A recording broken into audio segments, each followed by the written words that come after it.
Alright, so today I want to break down one of my new effect stacks that I've been working with, and it is an audio-reactive tunnel.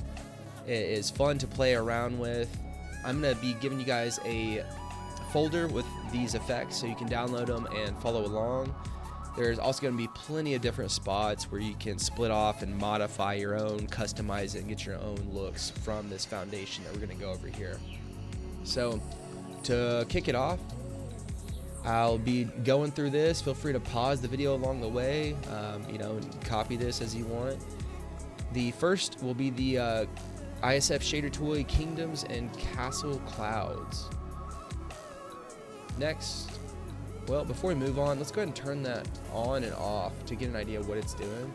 So even this right here is pretty cool. That is like a customization that you could do after we're done, is go back and just turn the Kingdoms and Castles off. The next is going to be the resize glitch. As you can see, we got audio reactivity on the opacity and the random frequency. Just helps to give it some more cohesion with the music. And from that point, we got the echo trace. You guys have probably heard me talk about echo trace before. It does really good with like smoothing, and if things are a little too jumpy and jolty, you can throw that on it. It's going to give some easing and smoothing to it. As you can see, we got audio reactivity on the opacity. Next, we got edge detection, as it says. Let's go ahead and look at that.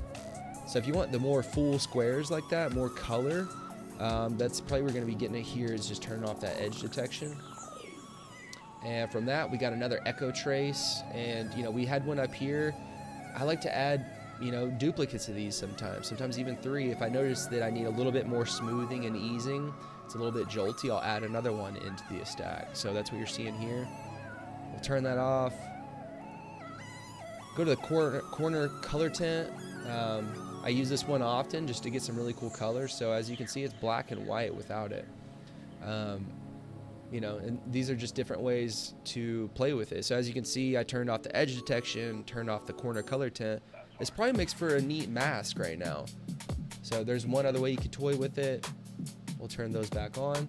Of course, you can go alter the colors as you'd like. I think these are even the default colors. I like the way it looks.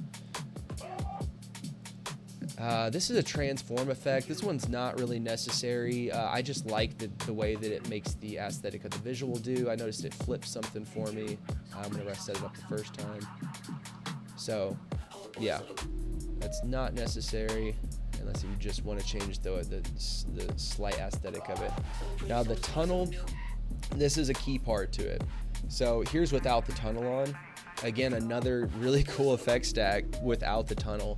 And those bars that are bouncing around, that's where you're going to be seeing the resize glitch. And then you can even see that reflected, now that you can see that reflected in the tunnel.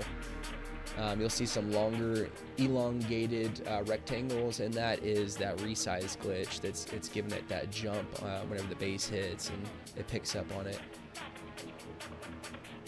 And then you can add a mirror effect in too if you want to change the way that's looking.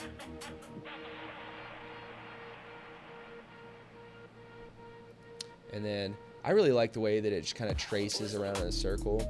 It looks really neat on an LED wall as well.